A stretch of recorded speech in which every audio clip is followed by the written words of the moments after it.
Friday Night Racing. On Off the Ball. And they're off. Brought to you by Go Racing. Plan your day at the races at goracing.ie. Well, welcome along to Friday Night Racing on Off the Ball with John Duggan here. With thanks to goracing.ie, plenty to look forward to at Killarney, York and the Curragh this weekend. Welcome along to the show, and I'm joined in studio as always by our racing guru, Johnny Ward. Johnny, how are you? How are you? I'm good, John. I'm good. We're all off to Kilbeggan this week. I'm not. Today even, in fact, and I've never been to Kilbeggan myself. The Off the Ball team, we're going down to it for a day at the races. So what can we expect at Kilbeggan, Johnny? It's a very tight track. You'll have horses who are prominent, probably winning a lot of the races, but a lot of crack. There'll be a good crowd there tonight. Friday night racing, typical summer track in Ireland. You know, we've had some good summer racing this year, and actually decent card tonight. Unfortunately, I can't go along. I have to watch Galway United against Bows. Well, you know, you got to have the loyalty to your town and your city. And John, this could be our last meaningful game for 6 months. Yeah, that's 6 months. That's a long, long time. That is a long time, and obviously, commiserations on last Sunday as well, Johnny. It's just sinking in now. We just didn't hurl, unfortunately, and it would have been a grand larceny if we got anything out of the game. But the Galway players were out, I think, on Sunday night in Dublin, and according to one of my mates who was in the nightclub with them, they were just like, they were unapproachable. They were that gutted, and they know they just didn't perform. Yeah, it is, but it's a long run. They've had a lot of games, and I suppose when we're looking at racing stories of the week, Johnny, I suppose we have to start with Mick O'Toole, very sadly passing away at the age of 86, and he trained the Cheltenham Gold Cup winner in 1977, Davy Ladd.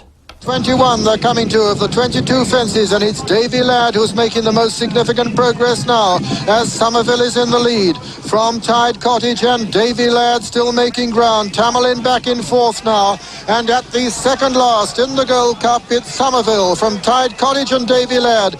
Jeff King from Tommy Carberry over the second last, and not much between them, and Davy Ladd is still making progress. They're coming to the final fence now. Somerville from Davy Ladd. Davy Ladd switched to the centre to come and take it up now, and it's Davy Ladd for Ireland, jumps it in the lead from Tide Cottage. Somerville back in third, and Davy Ladd now is striding away from Tide Cottage and Somerville as they race into the closing stages. It's a 1-2 for Ireland. Davy Ladd and Desi Hughes going away from Tommy Carberry as they race to the line, and it's Davy Ladd the winner from Tide Cottage and Somerville in third. And Johnny, Mick O'Toole was not only a great trainer on the flat and the jumps, but also a great character of Irish racing.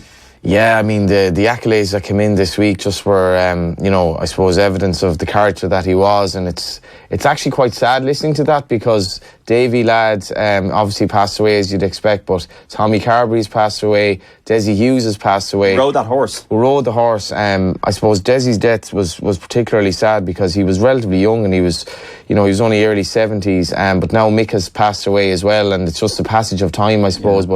Listening back, those names, they would evoke memories for a lot of people. But like Desi, Mick was from Dublin, and a Dublin trainer is probably a rare enough thing. You have, I suppose, Damien English now, and Peter Casey was always, who passed away as well, used to always say, I'm from Dublin, I'm a Dub, even though my address is Meath. But, Mick O'Toole was a great character. I would have seen him racing quite recently, and always surrounded by people, a good sign of a person. And he'd 8 Cheltenham winners, which, in the era when it was pretty barren for Ireland, was a fair achievement, and great success on the flat as well. Dickens Hill, yeah. Yeah, and just to train, it's a rare man that can train classic winners and also a Gold Cup winner, and it's sad, but it'll be a hell of a funeral, put it that way. There'll just be all the greats of Irish racing will be there to reflect on what was a great career, and may he rest in peace. Yeah, our thoughts and our prayers are with his family, Mags and Kieran as well, of course, involved in the game. And Johnny, I suppose what else has been going on this week? Well, Aidan O'Brien has been talking about a respiratory infection in his yard. This must be terrifying for even Aidan O'Brien. I would even say more so him than anyone, who just wears his heart in his sleeve with regard to everything. He just lives, breathes racing, 100% of his life is racing and family, basically. And for him to have what he described as the worst bug that he's ever had in the yard, which I presume probably goes back to when he was in back in Joe Crowley's yard as well, which Joseph has now in owning, that's saying quite a lot. And in a season that's been patchy at best. You know, his strike rate in Britain, I think, is around 9%. That's right, it was 19% last year. And would Saxon Warrior have performed better in the Juddmonte? I think than he would. Than he would. I think he would. This cloud wasn't over the stable. I can fly one in Killarney during the week, and on all known form, she was like the greatest certainty of all time. But she was sent off, I think, 2-1.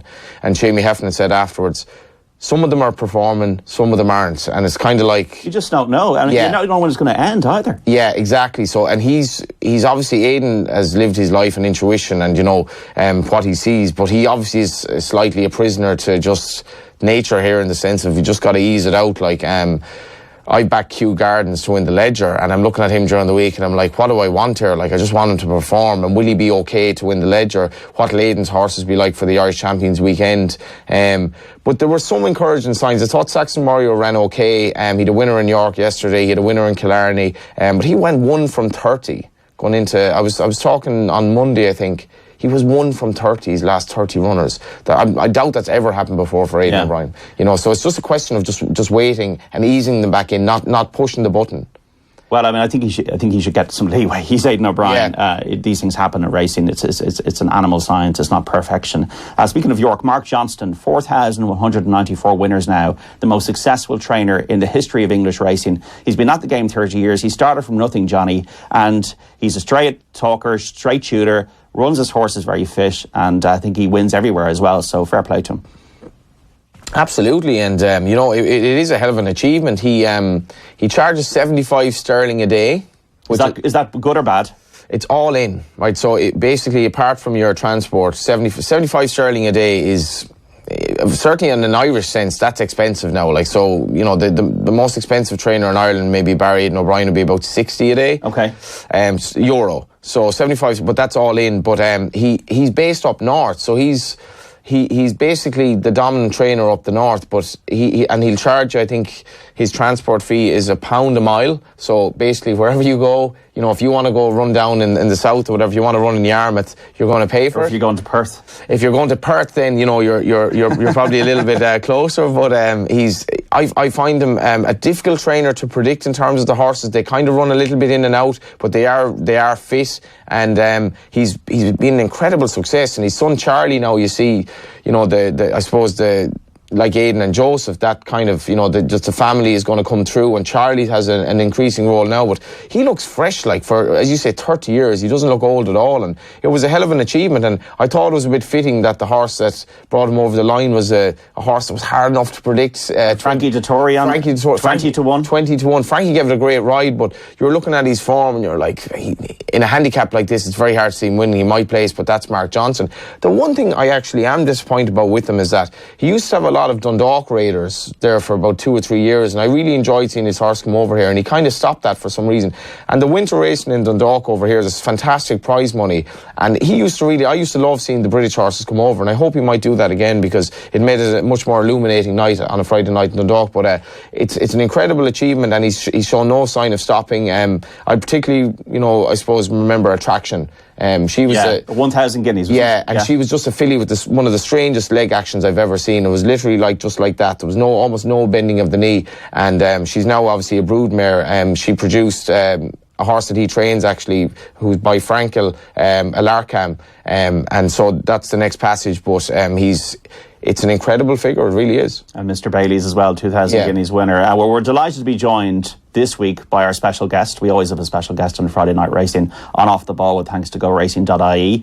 She's from Kilkenny, so hurling was maybe not the first choice. It was actually horse racing. Her dad, Seamus, is a trainer of horses. Her brother, Connor, has had a Cheltenham Festival winner. Very good evening to Katie O'Farrell. How are you, Katie? Good, very good, thank you. How are you? Yeah, not too bad, Katie. And you are one of the, with one other person, Rachel Blackmore, you're the only professional lady jockeys in Ireland, and you've been a professional for 3 years, that's right? Yeah, close, coming up to 3 years now, coming up to 3 years. And the reason why we're speaking to you today is you broke your leg. What happened? Again, what happened? So I broke I broke my ankle badly last year. Broke my tib fib in my ankle and dislocated it. So that was a bad one. I was out for almost 6 months. But I had to get an operation and a plate up the side of my leg.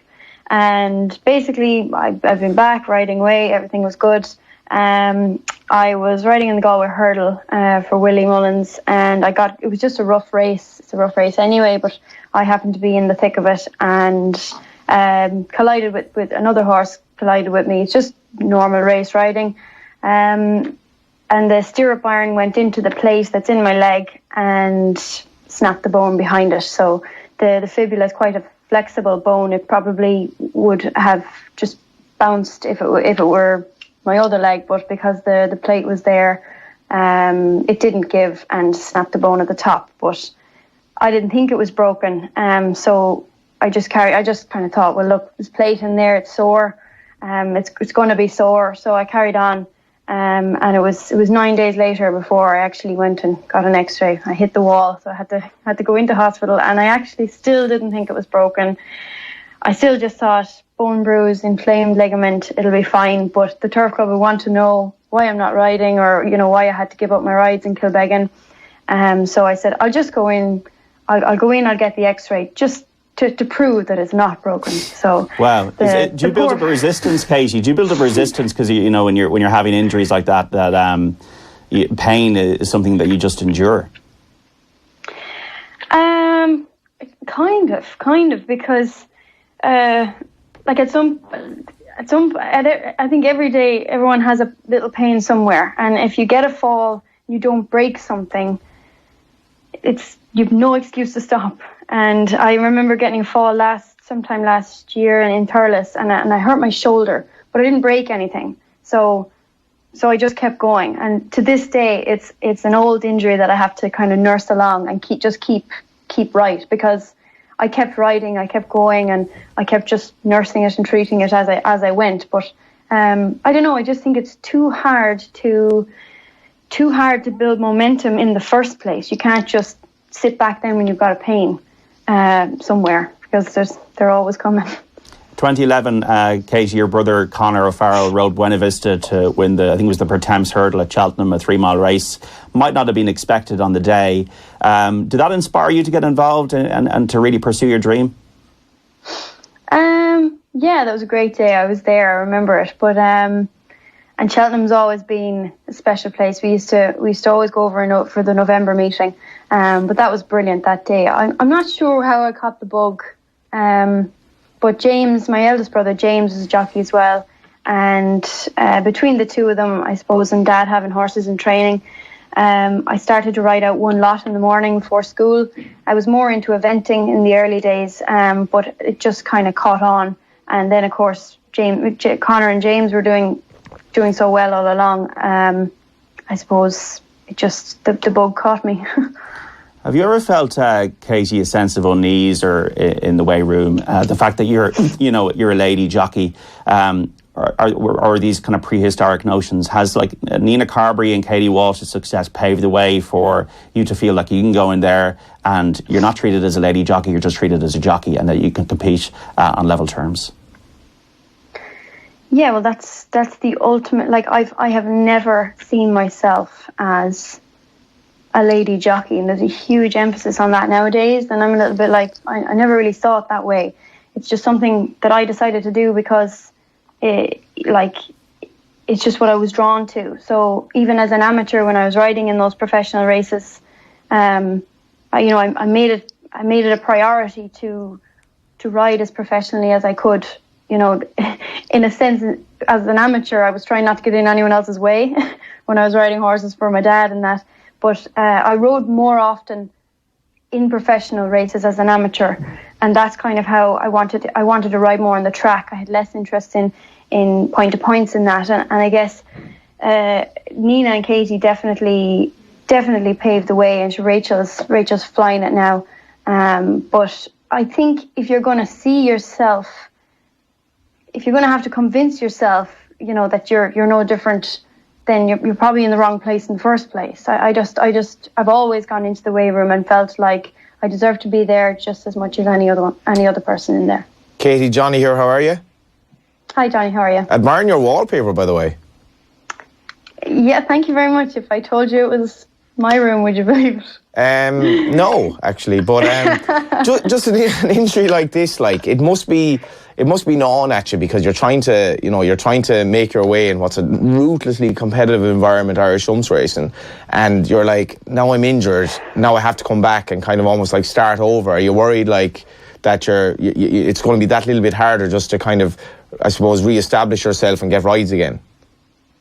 Yeah, exactly what you've said, word for word. But this year, I think it's a little different. I suppose last year I was out for 6 months almost. I mean, that's a massive time to be out. You definitely have to come back and completely regenerate yourself. But in the last year prior to this injury, I feel like I don't have that same worry. I'm still worried because racing is, out of sight, out of mind. They do forget you very quickly, but I feel like I've put in a lot of groundwork and built a good foundation and a good network of people that I do hope will support me when I come back. But it's definitely a worry, and it's very frustrating, particularly because I was just getting going. I mean, I rode low sun in the Galway 2 days after I got the break, but I didn't know it was broken. And I had a Galway Festival winner. I mean, that's been on my list for a long time. So, like, I'm absolutely thrilled with that, and I was just looking forward to building on that and keep going, build into the winter, and hopefully have a good winter. But now I'm back to square one. Maybe not square one, but I'm just had a bit of a setback, and it is frustrating when I felt like I was just in the thick of momentum and possibly gonna, really get places. But sure, that is racing, and falls and breaks are all part of it, and I'm no different to anyone else, so I just have to wait out the time and do the work and come back and give another go. And I suppose Rachel must have been a big inspiration to you as well, because when she turned pro, I think a lot of people thought she was nuts, and now people are actually suggesting that she actually might be a very viable candidate to win the Jockey's title this year. And I was looking at her there riding a winner for Henry de Bromhead last night. She's ridden like, she's basically, her strike rate for Henry de Bromhead is about 1 in 3 at the moment. She's ridden a rake of winners for Jigginstown. She's obviously riding like yourself for Willie. And you're like, Ruby's riding a bit more sparingly now. So she actually has a chance. But was she an inspiration to you in the sense that, like, more or less if you graft hard enough, it's possible? Yeah, definitely. Rachel's always been a grafter, even as an amateur. Like, she worked so hard for anything that she got as an amateur. She doesn't have a horsey background, so had an extra high mountain to climb to be relevant. But hats off to her. She deserves every bit of it, and she's on the crest of a wave now and has been for a long time. But she worked her way up to that too. So like that, she doesn't have a horse background, and look where she's gotten to. So definitely anything's possible. You have to put in the work. Katie, just take you back to April and Fairyhouse, and it's low sun, €100,000 race. You're in a 25-1 shot, and you win. Just go through your emotions on the day, or the experience of the day, please. That was a mad day. That's probably the best day of my career, I suppose. It was at a sort of a difficult time. I hadn't really come back well enough for myself. I only told two people, a family member and a close friend, I think in February, that if it doesn't get better, I was working so hard and getting nothing out of it, little or nothing. And I just said, if this doesn't get better by the end of the season, I think I'm going to call it, because I'd done everything that I could, and I didn't feel like I was getting anywhere. And there's so many really good riders that don't make it. And I was urged to wait till Galway, but Fairyhouse came, and I didn't anticipate the day that was in it. Willie had 10 runners in the same race, and needless to say, I was down in the pecking order, and he was 25-1 for a reason.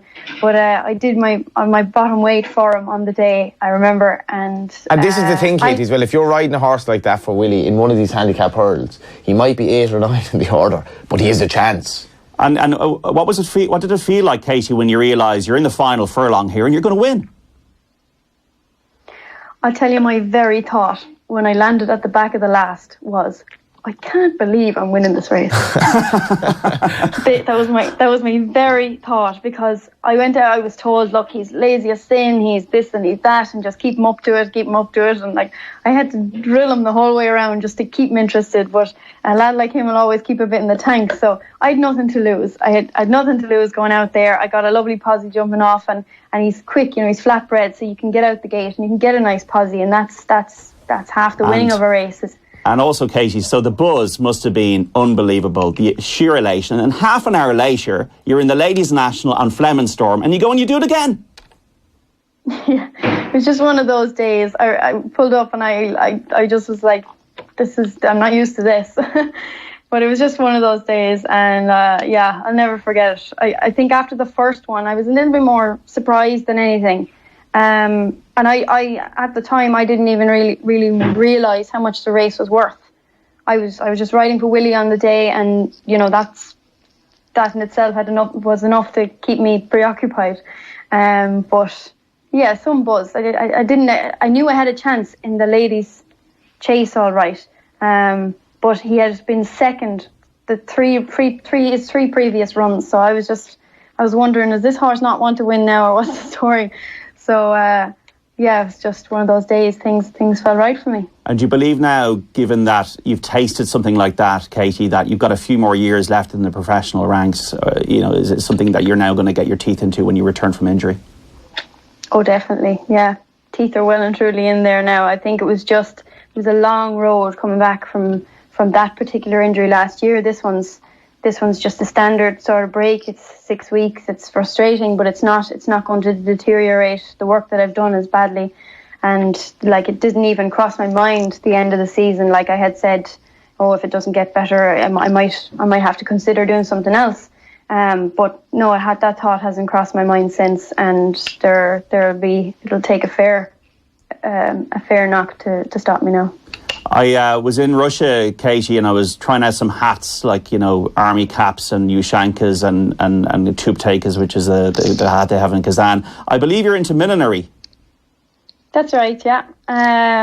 Spent actually a good bit of time doing it last year. I did 2 years in Ballydoyle. Actually, you were talking about Aidan O'Brien earlier, and I started back when I was in Ballydoyle. I don't know, I've always had a creative side. And I did a course back then. I've done 4 courses in it and made maybe up to 12 or 13 hats. It's something that I'll probably always dabble in, but lightly at the moment, because when I'm doing this, it takes 100% of my time. But it's definitely, when things weren't going well, I had my granddad saying to me, now, would you not go on and make some hats for yourself? I said, I can make hats when I'm 40, Grandad. John has done his research here. I actually know a milliner, and she's looking for an intern because she's a little bit overworked. So I'm like, bingo, we have our answer here, Katie. And you are injured at the moment, so everyone's a winner. Katie, what makes a good hat, Katie? What makes a good hat? Balance. Oh, elaborate. I think there's a certain balance that a hat needs for me. I wouldn't be into all the extravagant, mad stuff. I like a classic piece, an elegant piece. And the balance of a hat is very important. You can't just make a hat and call it a hat. Like it's if you're talking the quality that you would see at Royal Ascot, there's a big difference. And I can see it, but I can see how other people can't see it in a quality made hat and not. Katie O'Farrell, hats off to you. Nice, John. The best of luck. Get better soon, and we hope to see you on the track riding lots of winners again in Ireland in the future months. Brilliant. Thanks. All the best, Katie. Thanks, Katie. Thanks so much. Bye-bye. Well, thanks to Katie O'Farrell for joining us on Friday Night Racing. You've done your research there, the milliner. I'm John Duggan. I'm a pro, Johnny. Yeah, I would never. I did not. I knew you were a pro, but I didn't know about the milliner. Yeah. We always have to surprise and also get people's interest. But the weekend, Johnny, the Ebor at York, 3:40 the post time tomorrow. This is one of the big handicaps of the year, and Willie Mullins has the favourite. Yeah, I wish I'd asked her about if she's ridden this horse at home, Stratham. Willie, there's a Ledger trial at the Curragh where Willie has 3 runners, and he's really gone into the training of flat horses, or jumps horses to go back to flat. Stratham's now rated 102, and he also has Whiskey Sour in the race, who's only like a 7-1 shot. He's nearly like second in. So like Willie has more or less second favourite for the E-Bar. That's the sign of where he's going, and it's really incredible stuff. And this horse bolted up at Newbury. He absolutely bolted up. Owned by the Brighton owner, Tony Bloom, who has Penhill as well. Yes, and Tony would be sort of a professional gambler type character, but he's done extremely well with the horses that he's actually procured. Like, so Willie's, obviously he's gone to the best with Willie, but I think this would be a win that would mean a lot to Tony Bloom back in his homeland. You know, Brighton have a difficult task against Liverpool at the weekend. This might kind of, make up for it. But he got £8 for winning the last day, but he really, really travelled great in the race. And Robert Winston said there was more to come, which I thought was interesting, because the horse is only 5. You know, he's not that long with Willie in terms of like his flat racing, and he just looks exactly the type for this test. And do you fancy him? I think he's a very, very good chance. You know, if you want to back him like each way, 7-2, something like that, it's very hard to see him out of the 4. You know, it's a competitive handicap. It's gone up £8, but just the way he did it the last day, like it was never in doubt. And if you want to back one trainer in races like this, just Willie Mullins is the go-to man, and I think Robert Winston will be very much looking forward to it. We spoke about Mick O'Toole. Robert's a Dubliner as well, you know. All right, yeah. Yeah, came through, I think, Finglas, and just basically came through a proper urban Dublin background through horses, and has made a fine career for himself. And this relationship with Willie Mullins is quite, I suppose, it's a recent thing, but this horse is a huge chance. So time to try and make some money, Johnny. Our Injured Irish Jockeys Fund up to 400. Get a reason, banking a €60 last week. And we've €100 to play with, either €100 win or 50 each way today, or tomorrow rather. And I think you're going to go for Killarney, is it? The Mercedes-Benz handicap chase? And who trains him, do you think? The great man, Willie Mullins. Part owned by a friend of mine, this horse, Steel Wave. Steel Wave, okay. So he sneaks in bottom of the weights, 9-11, possibly a ride that Katie could have, you know, if she were fit back in the day. She does the low weights, and he's basically a horse who thrives on this ground. He's been tipping away over fences.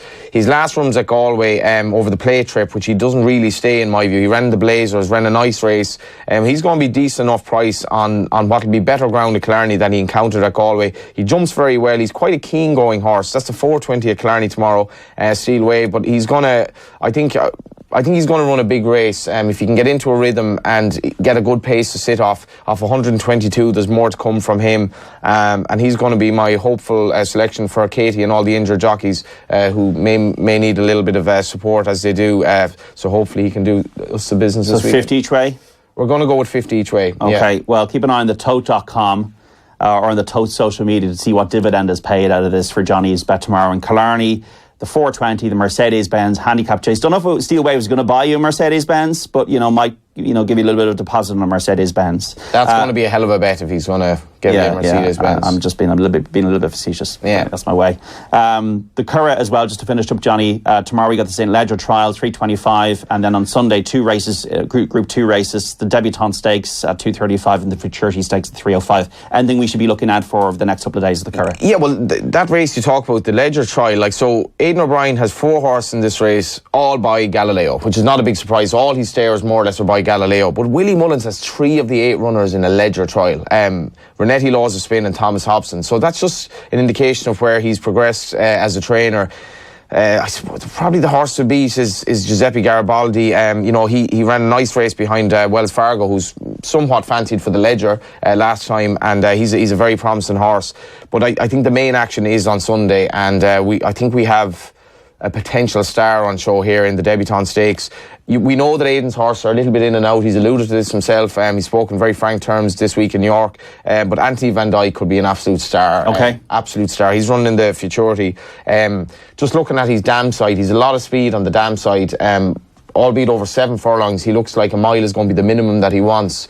And I love this kind of, dilemma you have as a punter. Is he going to be a Derby horse or is he going to be a Guineas horse? He could be both. Like Camelot. Or it could be a 1 mile tour. Yeah. He could be a 1 mile 2 could be his optimum trip. He might not, like Saxon Mario, get the 1.5 miles.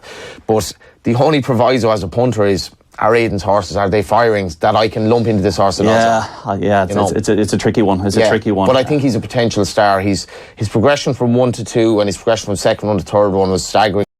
and if he performs, he'll win. Say probably Hermosa, she won nice. Folks, Kilbeg and Johnny, pray for us today, the off the ball crew. You don't need prayers. You don't need prayers. You've got Ger Gilroy looking after you. Well, that's always a good thing. Such as it is. And HRI as well, so we thank him for that. And that's it for this week's edition of Friday Night Racing. Next week, good action at the Curragh, so be sure to join us then even. And for now, bye-bye and slán go fóill.